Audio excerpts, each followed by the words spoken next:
Cerita horor Ambaruwo, penunggu hutan yang terlupakan. Di sebuah desa terpencil yang terletak di ujung timur Pulau Jawa, ada sebuah hutan lebat yang menjadi legenda bagi penduduk sekitar. Hutan itu dikenal dengan nama hutan larangan, dan desa yang terletak di dekatnya disebut Desa Sumberbulu. Desa ini hanya memiliki beberapa rumah, dan warganya sebagian besar bekerja sebagai petani atau perajin. Meski kehidupan di desa itu terlihat tenang, ada satu hal yang membuat orang luar merasa tidak nyaman, hutan yang berada tepat di luar desa. Hutan itu menyimpan misteri yang begitu dalam, yang sebagian besar warga enggan untuk membicarakannya. Hutan larangan telah lama menjadi tempat terlarang. Para penduduk desa sering memperingatkan orang luar untuk tidak pernah masuk ke dalam hutan, terutama pada malam hari. Mereka bercerita tentang makhluk yang disebut Ambaruwo, yang dikatakan sebagai penunggu hutan yang sangat berbahaya. Ambaruwo bukanlah makhluk biasa, ia adalah entitas raksasa dengan tubuh manusia yang besar, wajahnya tertutup rambut panjang lebat, dan matanya yang bersinar merah, yang selalu mengawasi siapa saja yang berani memasuki wilayahnya. Cerita ini dimulai dengan sekumpulan anak muda yang baru saja menyelesaikan kuliah di kota dan memutuskan untuk pergi berlibur ke Desa Sumberbulu. Mereka mendengar cerita tentang hutan tersebut dan rasa ingin tahu mereka yang besar mendorong mereka untuk menyelidikinya.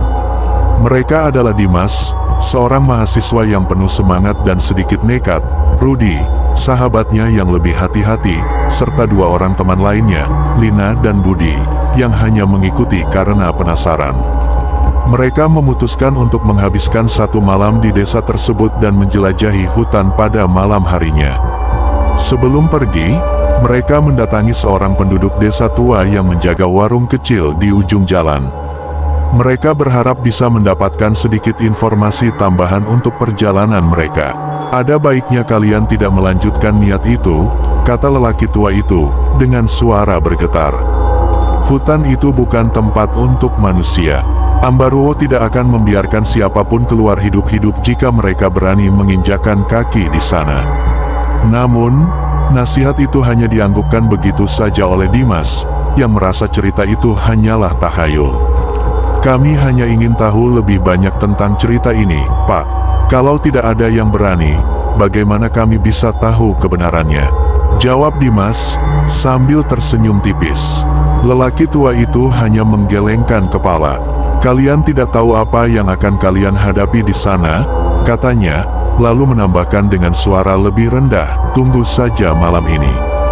Jika kalian masih merasa aman setelah itu, mungkin kalian sudah berhasil lari dari Ambaruwo." Namun, kata-kata itu tidak menghentikan mereka. Malam itu, setelah makan malam, mereka mempersiapkan peralatan seperti kamera, senter, dan perekam suara untuk mendokumentasikan perjalanan mereka.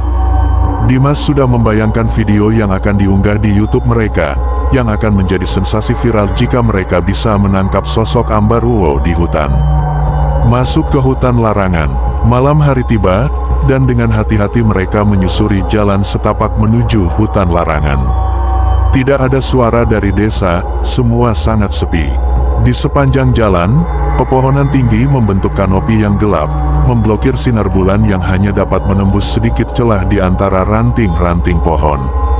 Suasana terasa berat dan mencekam. Mereka berempat tidak banyak berbicara, hanya sesekali bertukar pandang ketika mereka mendengar suara ranting patah di kejauhan. Semakin jauh mereka melangkah, semakin gelap suasana di sekitar mereka. Mereka mulai merasa seperti diawasi, meski tidak ada apapun yang bisa mereka lihat. Setiap langkah terasa semakin berat, seolah tanah itu menahan mereka. Dimas memimpin, jalan dengan semangat yang masih membara, sementara Rudi, Lina, dan Budi mulai merasa tidak nyaman. "Apa itu?" Lina berbisik, menunjuk ke arah tanah. Di bawah kaki mereka, ada jejak besar yang tertinggal di tanah lembab. Jejak itu tidak seperti jejak kaki manusia, lebih besar, dengan jari-jari yang lebar dan dalam, seperti jejak kaki makhluk raksasa. Itu bukan jejak manusia," kata Budi, suaranya penuh ketakutan.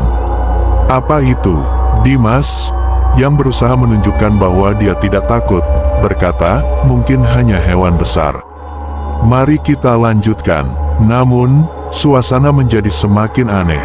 Suara angin yang biasanya terdengar lembut kini berubah menjadi suara gemerisik daun yang bergerak cepat, dan kadang-kadang, mereka bisa mendengar suara langkah kaki berat yang menggema di hutan.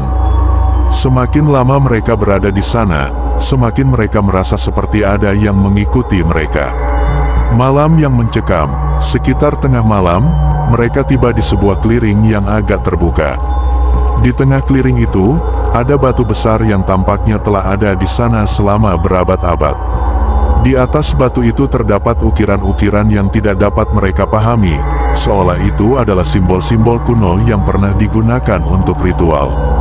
Tiba-tiba, angin yang semula tenang bertiup kencang, dan lampu senter mereka mulai berkedip.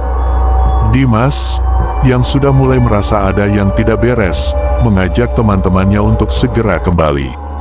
Namun, sebelum mereka bisa berbalik, mereka mendengar suara berat dari arah belakang mereka. "Rudy!"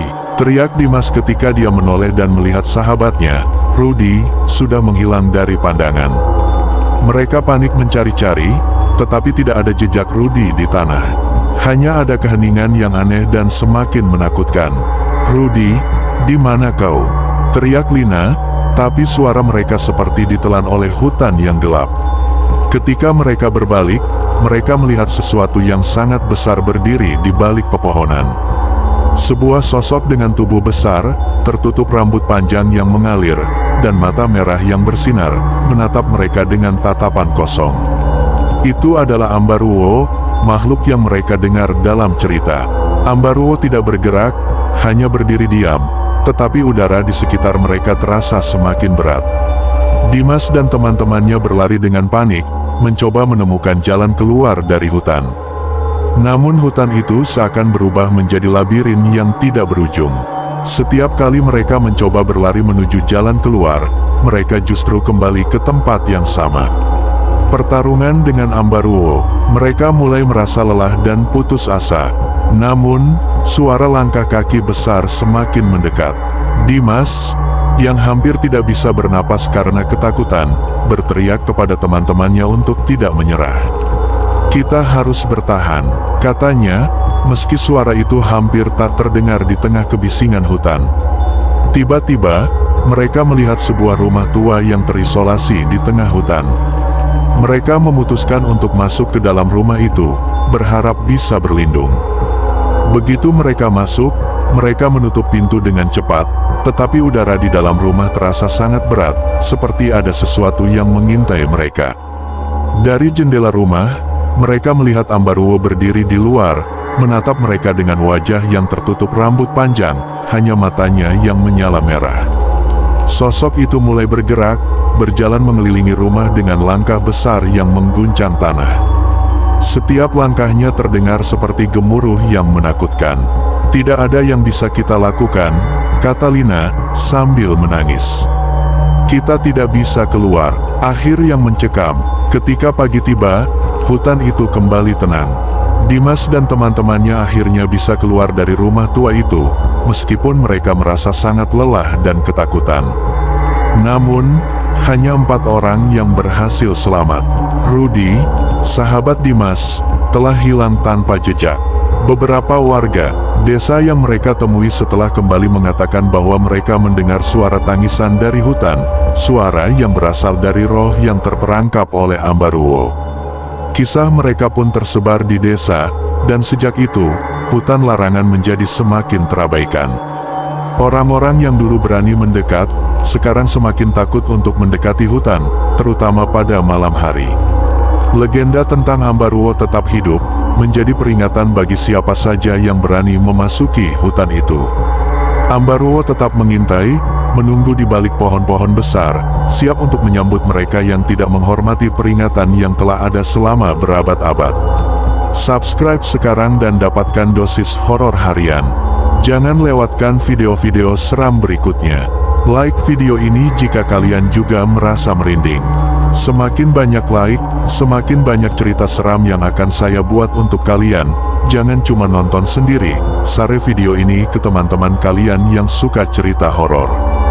Biar mereka juga merasakan ketegangan yang sama.